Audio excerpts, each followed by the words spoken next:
proud of the group's grit, proud of the teamwork they showed, one of the more spirited efforts that we've had, in league play. So, staying on the road, next game, Georgetown missed a lot of open shots, and they had a lot of open shots that normally go in. They just didn't go in today.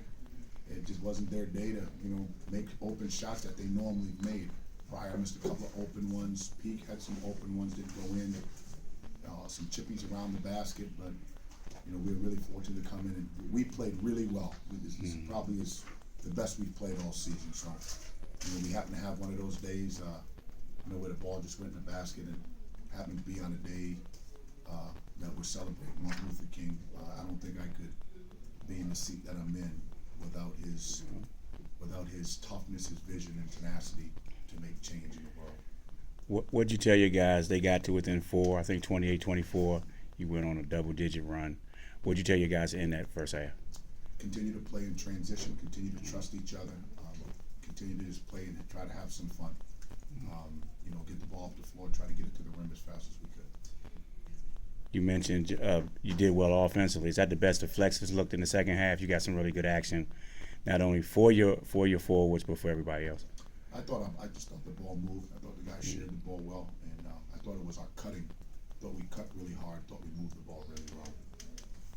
Georgetown had a pretty good offensive game against Connecticut. What did you guys do to make them look the opposite today?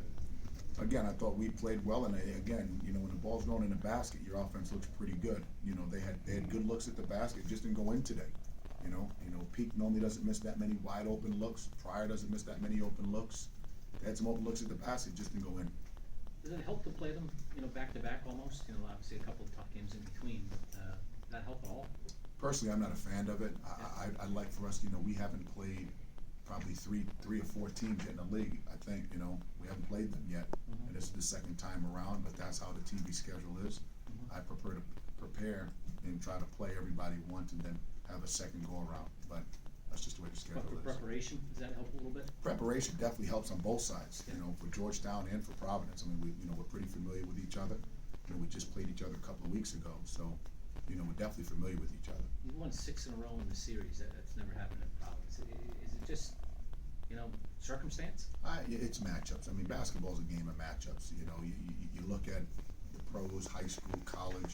Some teams match up well with others, and for whatever reason, we've been very, very fortunate to play against them. But they'll figure it out. We'll all figure it out. Everybody's in a rough road right now. There's a lot of losses right now in league play. You've seen it all over the place, right? Xavier's probably lost 3 in a row. Seton Hall's lost 3 in a row. That's the league we're in. It's just why we're the best league in the country. It's a dogfight. Kyron, Ed mentioned your speed. Did you think that was an advantage coming in? I don't know about it so far as an advantage. She just always, telling me to go fast, and we play pretty good when I'm going pretty fast. As long as I stay under control. How come you couldn't get one more rebound? Not even 6 foot. I'm surprised I got down. What was the impact of you guys switching intermittently to zone? Do you think it put them on their heels a little bit? We're trying to do whatever we can, this season, whatever we can to try to stay close in the game and get lucky at the end and win. We've lost so many impact players and trying to develop a new cast of leaders. Kyron obviously being a very big focal point. I thought the silent assassin today that, many of you haven't mentioned was Rodney and Jalen. Those are our 3 oldest players that have the most experience, and I thought they played really well. I was proud of our freshmen that came in. I thought Malik and Khalif played really well, probably their best games of the season, and we're going to need them in order to be effective in our league. But, still a long way to go, still 11, 12 games left, and hopefully, we can continue to improve.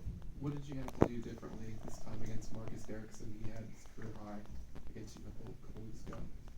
Pay a little bit more attention to him, especially from long distance.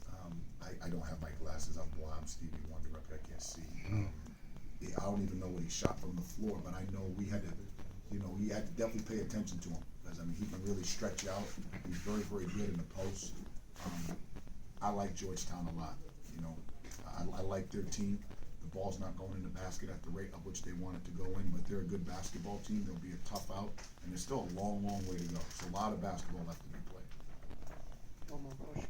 Ed, did you say anything with 7, 8 minutes to go and say we're closing this game out differently than we did last week? I talked to the team about stay spirited, have some fun, you know, try to enjoy each other, defend like there's no tomorrow, and get out in transition. Versus kind of uptight, trying to keep the team as loose as possible. We felt like when we're on them consistently, we feel our players tighten up a little bit. And we just wanted to make sure that they enjoy the game and get lost within it. If you do, we'll give ourselves an opportunity.